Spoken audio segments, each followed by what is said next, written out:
Bonjour à tous, bonjour les enfants, j'espère que vous allez bien. Voici l'heure du 8e épisode de notre série L'incroyable randonnée. Histoire imaginée en collaboration avec Decathlon, la marque partenaire pour bouger et découvrir les merveilles du sport. Je vous rappelle, les enfants, qu'il s'agit d'une histoire un peu particulière puisque vous pouvez y participer.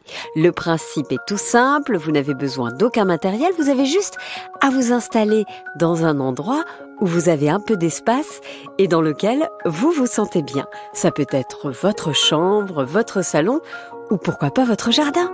Je vous rappelle qu'aussi qu'à chaque fois que vous entendrez ce petit jingle, cela voudra dire que je m'adresse à vous directement pour vous aider à comprendre quoi faire et comment le faire. Vous aurez simplement à suivre les consignes que je vais vous donner. Et n'oubliez pas non plus, vous pouvez participer seul ou à plusieurs avec vos parents, vos frères, vos sœurs, vos amis.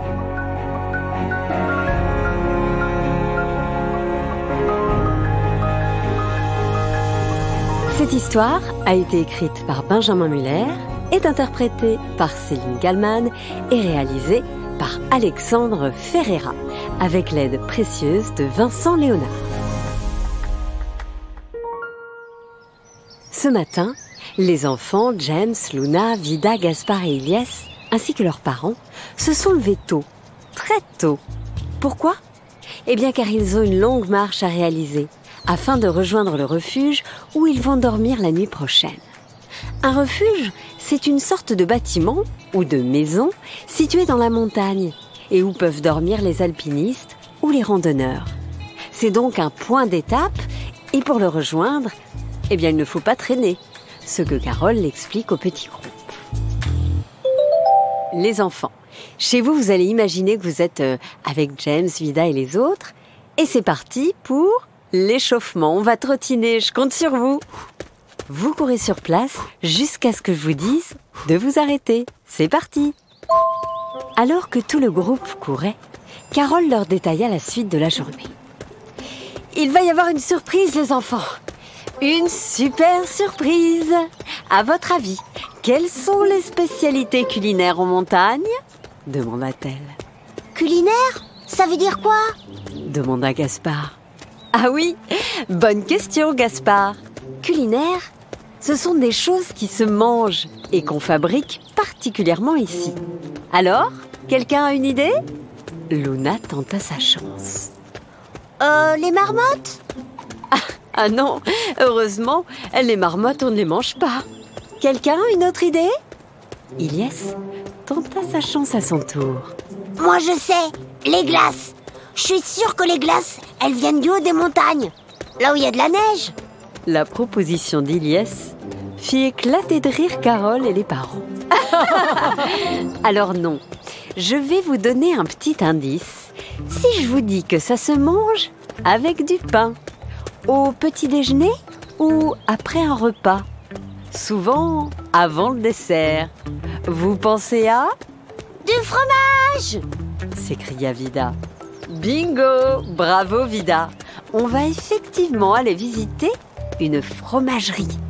Visiter et aussi goûter plein de fromage. C'est bien les enfants, vous avez assez couru. Vous devez maintenant avoir bien chaud. Alors, vous pouvez continuer d'échauffer vos articulations en faisant tourner doucement les épaules et les poignets, ainsi que les genoux et vos chevilles. C'est très bien. Toute la bande entra chez Edgar et Émilie. C'étaient eux, les fromagers. Ils allaient présenter aux enfants les différentes étapes de la fabrication d'un fromage. Car on ne le sait pas toujours, dit Émilie, mais pour faire un fromage, il faut respecter scrupuleusement différentes étapes. On va commencer par le caillage, expliqua Edgar. Le caillage consiste en fait à solidifier le lait avec ses propres ferments. Et on va avoir besoin de vous les enfants, puisque chacun d'entre vous va mélanger. Chez vous aussi les enfants, vous allez imaginer que vous mélangez ce lait dans des grandes cuves. Vous êtes debout, les bras devant, avec les coudes fléchis, comme si vous teniez un volant de voiture. Vous imaginez que vous avez une grande cuillère dans chaque main et 2 cuves remplies de lait devant vous. Et maintenant, on mélange en dessinant de petits cercles, puis des grands cercles. Et on mélange maintenant doucement dans l'autre sens, toujours en effectuant des cercles petits, puis grands. Vous trouvez ça facile, hein? Maintenant, on va accélérer. On mélange de plus en plus vite dans un sens avec des petits cercles, puis des grands. Et on change de sens, toujours en accélérant. C'est très très bien. Petit et grand. C'est encore trop facile? Allez, on va corser tout ça en se mettant en équilibre sur une seule jambe. Vous vous souvenez? Comme le flamant rose. On pense bien à garder la jambe tendue et à aspirer son nombril dans son ventre. C'est très bien, vous gainez, c'est super. On continue de mélanger, hein? D'un côté, puis de l'autre. Bravo les enfants, dit Émilie. Maintenant, deuxième étape. On va passer au moulage. Est-ce que quelqu'un sait ce que c'est? C'est quand on mouille le fromage? Tenta Vida. Ah non, dit Edgar. Pas le mouillage, mais bien le moulage. C'est ce qui va permettre de donner au fromage sa future forme, en séparant le caillé de l'eau. Émilie ajouta. Et pour faire cela, on va aller récupérer les récipients qui sont au sol. Vous allez les ramasser pour nous les donner les uns après les autres. Et il y en a beaucoup. Ça va être sportif car ils sont assez lourds. Vous devez les porter en hauteur pour les poser juste ici, là sur l'établi. Vous êtes prêts? Prêts! Pour cette étape, les enfants, on va faire ce que vous adorez, les squats. Vous vous souvenez? Les fesses en arrière. Allez, vous commencez à connaître l'exercice si vous avez bien écouté les épisodes précédents. Alors, on se tient debout, pieds écartés à la largeur des épaules et on va lever les 2 bras pour les tendre devant soi, comme si on tenait une assiette. Et donc les bras sont au niveau des oreilles.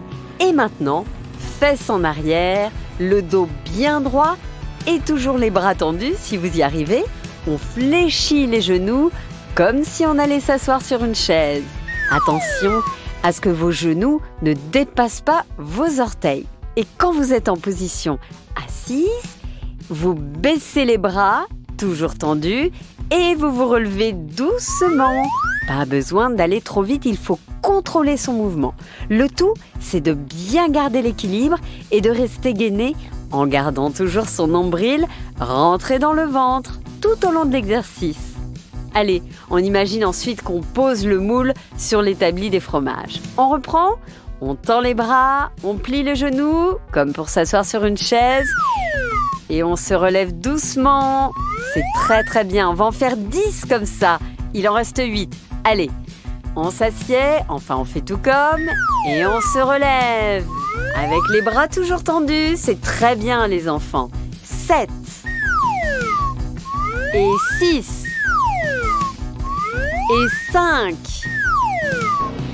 Et 4, je le fais avec vous. Et 3. Voilà. Et 2. Allez, encore 2. Et 1. Et le dernier. Et 0. Bravo les enfants. Parfait les enfants, vous êtes des assistants en or. La prochaine étape, c'est celle de l'affinage.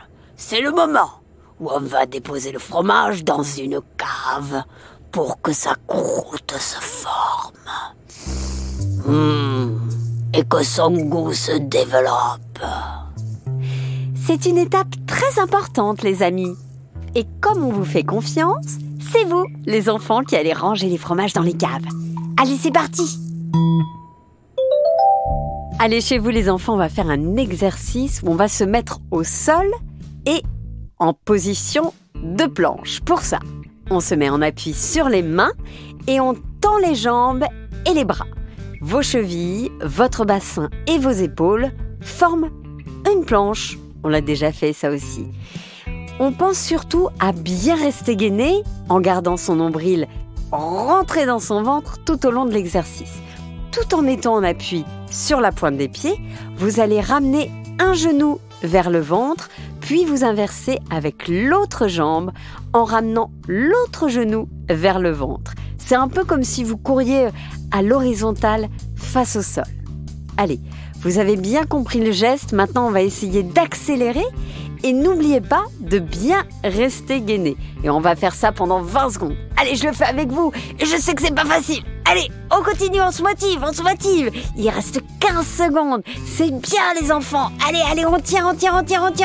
Allez, 10, 9, 8, 7, 6, 5, 4, 3, 2, 1. Bravo! Ça y est, les enfants avaient enfin fini leur mission. Et comme toujours, ils avaient assuré. Émilie et Edgar étaient très impressionnés. Pour remercier toute la petite bande, vous vous en doutez, ils offrirent à chaque enfant et leurs parents une sacrée séance de dégustation de fromage. Tout le monde se régala. Mais malheureusement, l'heure tournait et Carole fut obligée de presser un peu tout le monde. « Allez les enfants, les parents, on doit reprendre la route. Le chemin est encore long jusqu'au refuge. » Merci Émilie, merci Edgar. Oh de rien, ce fut un plaisir. À bientôt, j'espère. Après avoir salué Émilie et Edgar, le groupe reprit la route. Et Carole proposa une nouvelle activité aux enfants. « Les enfants, on va s'arrêter ici quelques minutes. L'endroit où nous sommes est réputé pour être, comme on dit, un super spot pour observer les chamois. Installez-vous et surtout, ne bougez pas. Il ne faut pas être visible. Et surtout, il faut que les chamois se sentent en confiance pour se montrer. On va attendre et je suis sûre que d'ici peu, on en verra sur la paroi qui est juste face à nous. Les enfants à la maison, on va faire un exercice qui s'appelle l'exercice de la chaise. C'est très facile, enfin, il faut rester concentré. L'idée est de rester le plus longtemps possible immobile. Pour réaliser une belle chaise, vous vous placez à plat contre un mur. Vos pieds sont bien à plat sur le sol et légèrement écartés à la largeur de vos épaules. Vous allez maintenant plier les jambes en gardant les bras le long du corps et en gardant votre tête bien droite, comme si elle était accrochée à un fil qui vous tire vers le haut. Vous descendez comme pour vous asseoir sur une chaise, mais pas plus bas. Là, vous êtes assis, mais dans le vide. C'est pas facile, hein? Allez, on va maintenir cette position pendant 15 secondes. Je suis avec vous, vous êtes avec moi. Ok? C'est parti. On pense à bien rester gainé en gardant son nombril rentré dans son ventre. Et surtout, on n'oublie pas de respirer. Les enfants, on a déjà fait 5 secondes, c'est très très bien. Allez, 8, 7, 6, on tient. 5, 4, 3, 2, 1, yes!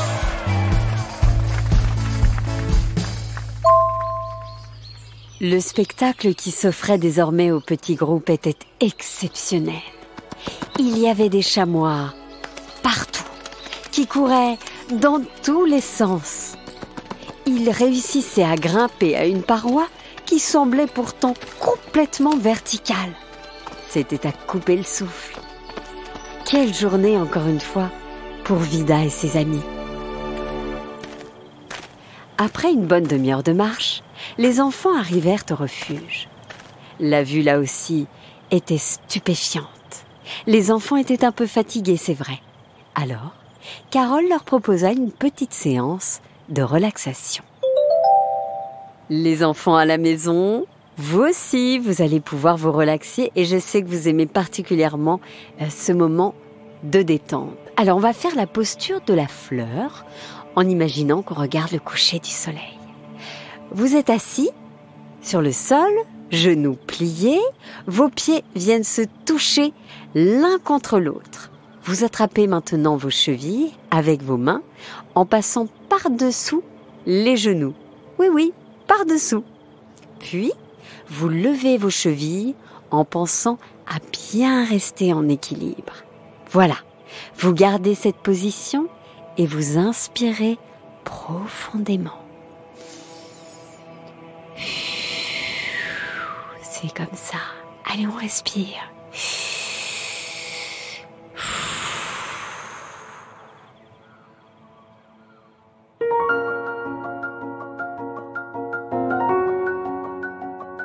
Voilà, c'était l'épisode 8 de l'incroyable randonnée.